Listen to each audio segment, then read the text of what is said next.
So, a big story in the news today is the release of Brittney Griner, the WNBA star who's locked up in Russia. She was in a Russian prison. She was found guilty bringing cannabis oil, which is illegal, into the country. She was facing 10 to 15 years. She was in prison for like a couple of months. Didn't look pretty good for her. And then Joe Biden came through at the last minute and arranged a deal to have her swapped out for a Russian prisoner in the United States named Victor Bout, something like that. Didn't know too much about him. He seemed to be a former member of the Soviet military. He owned his own small airlines. He was also a volleyball player, so it's almost kind of a swap of two athletes. And there was something else. Oh, yeah, his nickname, the Merchant of Death. Let's talk about it.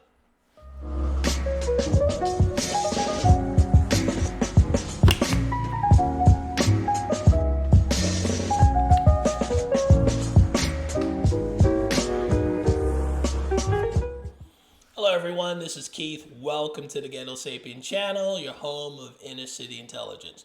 So, what does it say about the United States when we're willing to trade in um, uh, a WNBA unknown star for a Russian guy with the name of the Merchant of Death, who in 2010 was considered one of the most dangerous people in the world? I guess that makes sense nowadays, though. We could trade a basketball player for a terrorist. Yeah, we're looking good, America. So who is this guy anyway? Victor Bout, because I know about as much about him as I knew about Brittney Griner. So I pulled up this CBS article. I was dead serious when I said all these things about him. I wasn't just throwing names out there and titles. Here's Victor Bout right here with sporting a major, awesome porn stash. I had one of those in the 90s, but I got rid of mine. Apparently, he's holding on to that bad boy. So Bout, former Soviet military translator. Well, let's go a little deeper. Bout, the son of a bookkeeper and auto mechanic, was conscripted into the Soviet Army when he was 18 years old after playing competitive volleyball as a teenager. See, I bring the receipts. Military, former volleyball player, and here we are. He actually owned his own airlines. He started when he was around 28, so home dude was pretty enterprising. I mean, that is one Russian who likes capitalism. But there was the dark side to it, of course. He was an arms dealer and a terrorist, pretty much. He supplied terrorists and did not care. He would supply both sides of a war. Like right here, it says sometimes he would supply both sides of bloody conflicts. And his attitude was, if I didn't do it, someone else would. He really didn't care.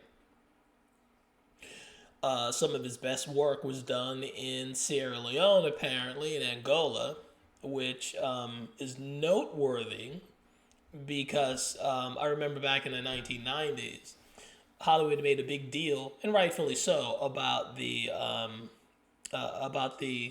conflict.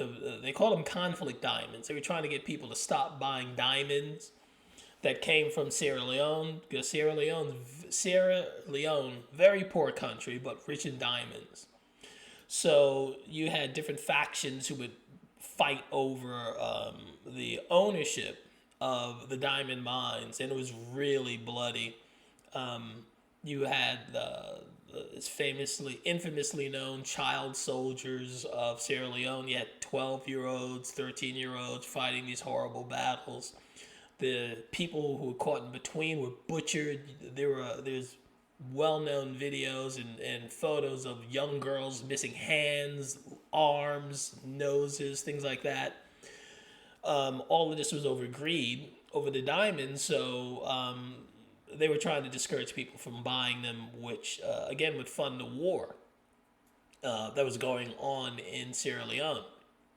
This guy, Victor Bout, was making money by selling weapons to both sides of Sierra Leone. So he was making a ton of money off of the butchering and torture of black people. But again, that should let black people know where you stand in the victimhood hierarchy, with at least within the Biden administration, because he's willing to trade in this guy who's killed way more people or led to the killing of way more people and torturing more black people than any Klansman of today. And they let him free because Russia was willing to trade Brittney Griner, a member of the LGBTQ community, for that. So now you know where you stand. LGBTQ here, tons of black people dead there. Just so you know. There was some irony of Brittney Griner getting locked up in Russia in the first place. A lot of people enjoyed that. I didn't care.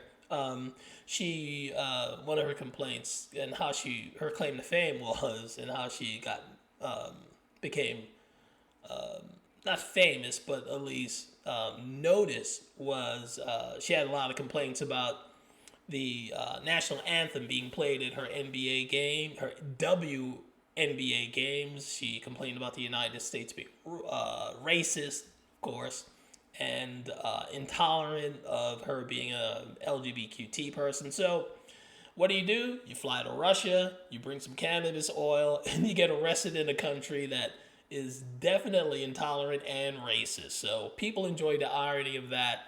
Like I said, I really didn't care for it because I think you should be able to criticize the United States. That's one of the great things of this nation, that you criticize as an American citizen and just go about your business. But again, I can understand why some people got a kick out of her being locked up over there. I think it's good that she's back. I think it's horrible that this guy who's, like I said, considered one of the most dangerous people on the planet, released. I don't think it was worth it, to be honest. But that's the way it goes nowadays. The country's just gone off the deep end. Also, there's some poor guy who's a Marine who's been locked up in Russia since 2020. His name is Paul Whelan. And a lot of people, this is why a lot of people are upset, because Paul Whelan's been rotting in a Russian prison for a lot longer. And the Biden administration really hasn't done much to try and get him out.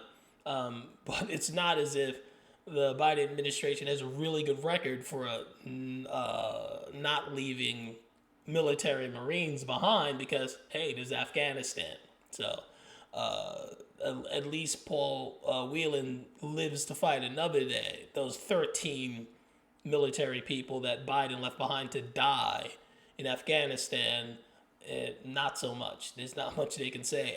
And not to mention hundreds of Americans still left behind in Afghanistan that Biden's apparently forgotten about. Maybe if they were LGBTQ or something like that, or they'd have a chance. But who knows what's happening to them. That story just dropped off the freaking map because of the incompetence of the Biden administration and the compliance of the media.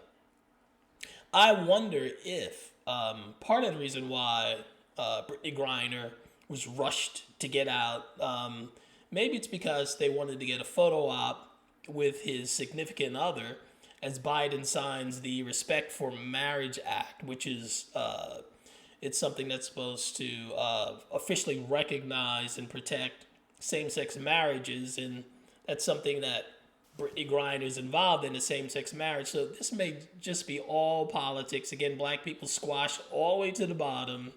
The LGBTQ community up top. That seems to be the position nowadays that where black people have chosen to take in the Biden administration. Many of his more interesting cabinet picks are members of the LGBTQ community.